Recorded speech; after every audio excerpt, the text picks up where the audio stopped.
Hi everyone, and especially hi to the Haitian delegation. It is estimated that by 2030 there will be 16 million people living in Haiti, and most of those people will be living in the capital city, Port-au-Prince, but also in the main cities of Cap-Haïtien, Gonaïves, and Les Cayes. So you will see on this map behind me that those cities are located either or generally on the seismic fault or near the seismic fault by the sea, on the path of major hurricanes or tropical cyclones, and in floodplains. So all those people will be very much exposed to natural hazards and potential disasters. And actually, these people are already, the 10 million people living in Haiti today are already living at a very high risk. In fact, Haiti is probably one of the countries with the highest exposure to natural hazard in the world.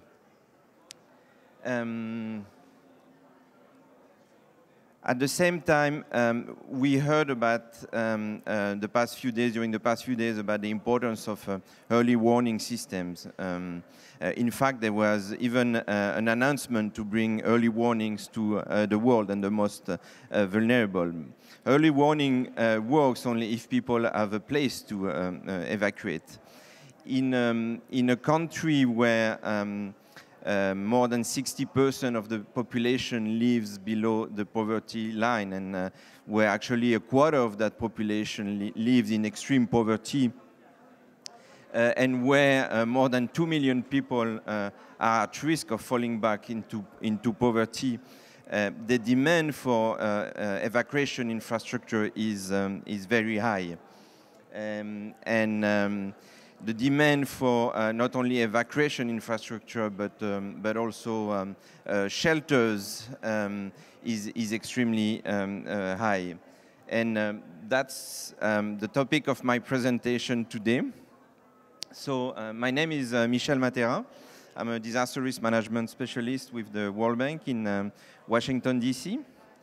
In 2012, we were approached by the government of Haiti. And we have Madame Jean-Baptiste here in the audience. She's the director of the civil protection.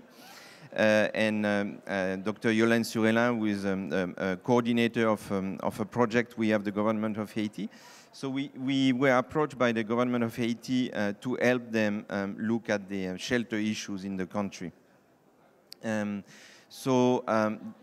look not only at the shelter needs, but also as I said earlier, in a context of a very high demand of evacuation shelters, in a context of very limited financial resources, and in a context of low capacity to maintain a heavy network of evacuation shelters, how they could approach the issue. And this was done in the context of a disaster risk management project we have with the government of Haiti that looks at different things, building the capacity to better understand risk, to better analyze risk in Haiti, build the resilience of the communities and the infrastructures, and also strengthen the disaster preparedness capacity. And as part of that component, the idea was to develop a network of shelters, emergency shelters for evacuation.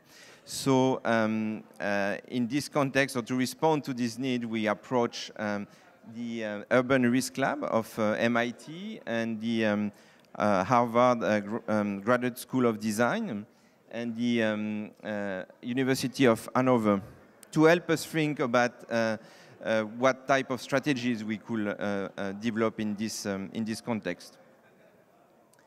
So we started to look at best practices or case studies from all over the world related to not only emergency shelters, but evacuation strategies again, and other type of DRM or resilience strategies. So we have compiled all those studies, and I'm just going to take you through a few of those case studies. So we looked, for example, in Lima, Peru, where the government developed a strategy to use a network of park as evacuation spaces. In their program to upgrade slums, also they decided to use or improve stairwell, for example, for evacuation purposes. So we have identified, as I said, several of those examples from the Latin America region, from the Southeast Asia, South Asia, also in Madagascar, where we looked at how the government of Madagascar, in partnership with different NGOs, decided to build the resilience of school also, which we know are often used as emergency shelters. So then we looked at the situation of Haiti, more specifically. So in Haiti right now, there's more or less 1,400 shelters that have been identified for evacuation purposes. Most of those shelters are schools, not only public schools. There's a lot of private schools in Haiti. That's more or less the same as the Dominican Republic, except in terms of use of school, but except that you have a much larger number of schools there. Another issue we looked at is the topography of Haiti. We tend often to compare the two countries and to say, oh, the Dominican Republic has done much better than the Haitians in preparing themselves. But we look also at, although the two countries share the same island, we look also at a very different topography. Haiti is an extremely mountainous country where there's not a lot of safe location, let's say. So this has really configured the risk in the country. Settlement patterns were also studied in that project. So highly densified population in urban areas, in slums. We looked at also people in rural areas extremely isolated from or out of reach from the service from the civil protection, the local civil protection committees, for example. And finally, we did a lot of field work where we looked at local strategies, local practices to face natural disasters. This is an example. For example, we were interviewing in that research phase, field research phase, different people, and we came across that family who had basically put all their papers, you know, all their birth certificate, etc., in a suitcase. So basically, all their life could fit in a suitcase. So in a country where it could take years, no, to get your birth certificates, those are very important elements to take into account. In countries where you have also very limited drainage infrastructure, people have developed their own coping strategies, no? Elevating their assets, elevating their beds, using all sort of small elements to cope with this type of flooding situation, for example. Elevating the agricultural production and using trees to hang and save their assets. And sometimes very basic warning, natural warning situation where they look at the color of the water downstream, and which can be an indication of a flooding event approaching. What we did was compiling a whole sort of element that for them constitute evacuation strategies or sheltering strategies.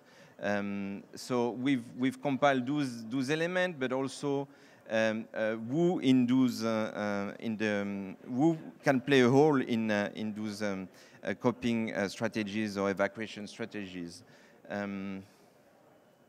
So finally, we looked also at the different range of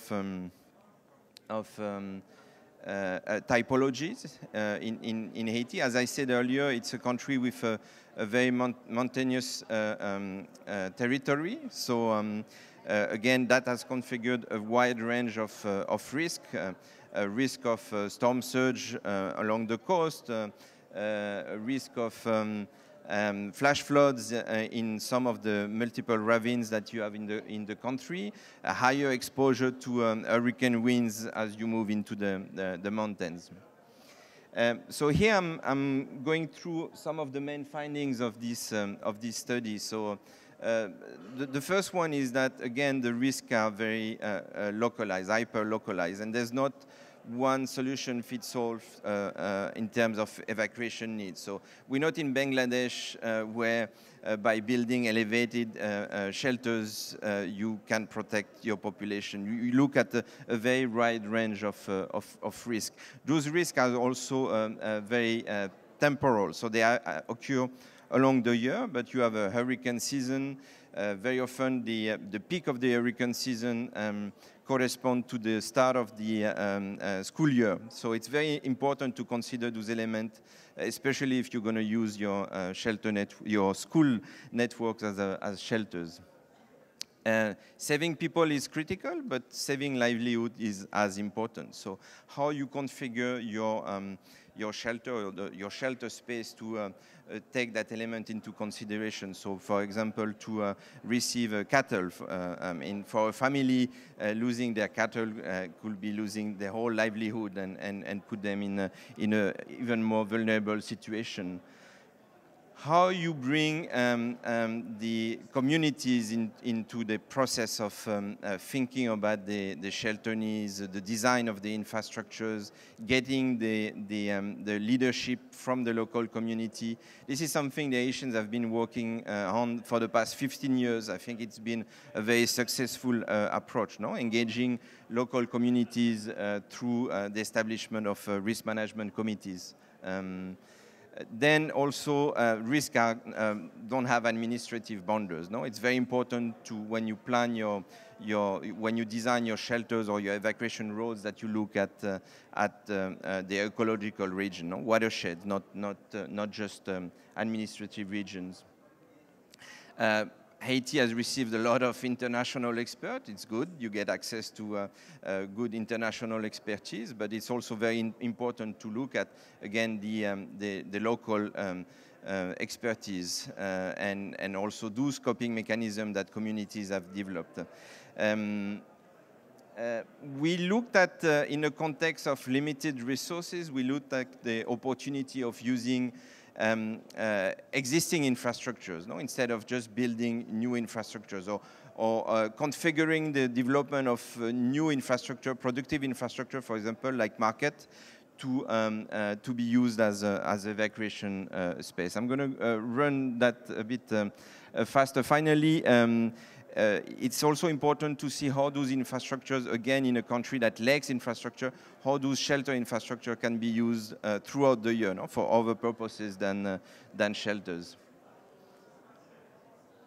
So basically, we identified three type of typologies I was mentioning earlier: the coastal typology, the valley typology, and the mountainous typology. And for each typology, we identify a type of solution we think could be viable. So I'm going to run through that very quickly, but basically what comes out of the study is the importance of coupling the evacuation strategies with the productive strategy. So we looked at the opportunity of building annexes to existing infrastructure, annexes to market, annexes to a wharf in coastal areas, annexes to churches, annexes to school, to improve the sheltering capacity of those infrastructures.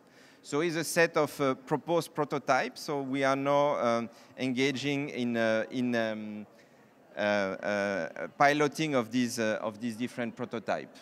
And I wanted to finish with this important sentence that it is more effective to learn what people tend to do naturally in times of disaster, and plan around this instead of coming with your plan or your design and expect people to conform to it. Thank you very much.